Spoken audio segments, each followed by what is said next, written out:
ان الحمد للہ رب العالمین والصلاة والسلام علی رسول الکریم اما بعد۔ اللہ تبارک و تعالی بادشاہ ہیں، اللہ کا کلام بھی بادشاہ ہے۔ کلام اللہ عزت والا ہے، جو کہ شخص اس کے ساتھ جڑ جاتا ہے وہ بھی باعزت ہو جاتا ہے۔ کلام اللہ بلند و بالا ہے، جو کہ شخص اس کے ساتھ جڑ جاتا ہے وہ بھی بلند و بالا ہو جاتا ہے۔ سلسلہ ہمارا خلاصہ پارہ کے حوالے سے 16واں پارہ ہے۔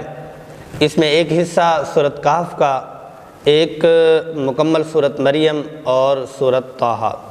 سورۃ کہف کا جو حصہ ہے وہ 15ویں پارے میں بھی بیان ہوا، اور خضر علیہ السلام اور موسیٰ علیہ السلام کے واقعے کا ایک حصہ 16ویں پارے میں بیان ہوا، اور ساتھ میں بادشاہ ایک زبردست بادشاہ ذوالقرنین کا واقعہ بیان ہوا۔ دوسری طرف وحشی قوم تھی، اور جو ذوالقرنین کو مطلع الشمس و مغرب الشمس کے مظہر اور اللہ تبارک و تعالیٰ نے ان کو خزانے دیے تھے، ان کا بھی ذکر ہوا۔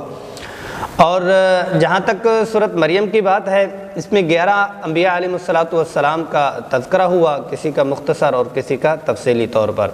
اور مریم علیہ السلام کو اللہ تبارک و تعالیٰ نے وَاذْكُرْ فِي الْكِتَابِ مریم اذ انتبذت من اہلها مکانا شرقیا فاتخذت من دونہم حجابا فارسلنا الیہا روحنا، یہ مکمل واقعہ بیان کیا کہ اللہ تبارک و تعالیٰ نے کیسے ان کی مدد فرمائی، اور عیسیٰ علیہ السلام کی ولادت کیسے ہوئی، قوم کے لوگوں نے کیسے واویلا کیا، اور اللہ نے اپنی قدرت کا کرشمہ کیسے دکھلایا۔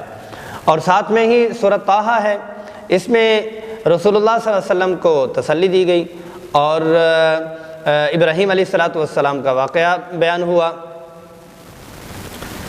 اس کے بعد سورۃ طٰہٰ ہے۔ سورۃ طٰہٰ میں رسول اللہ صلی اللہ علیہ وسلم کو تسلی دی گئی، اور موسیٰ علیہ السلام کا واقعہ بیان ہوا، اور آدم علیہ السلام کا واقعہ بیان ہوا۔ ما انزلنا علیک القرآن لتشقی، یہ تسلی دی گئی کہ ہم نے رسول اللہ صلی اللہ علیہ وسلم، اے رسول، ہم نے جو آپ کو قرآن عطا کیا ہے آپ کو مشقت میں ڈالنے کے لیے نہیں، آپ کو تھکانے کے لیے نہیں، آپ کو پریشان کرنے کے لیے نہیں، الا تذکرۃ لمن یخشی، یہ تو ایک نصیحت کی چیز ہے، جو کوئی ڈرنے والا ہے اس کو ڈرانے کے لیے ہم نے آپ کو دی ہے، یہ رسول اللہ صلی اللہ علیہ وسلم کو تسلی دی گئی۔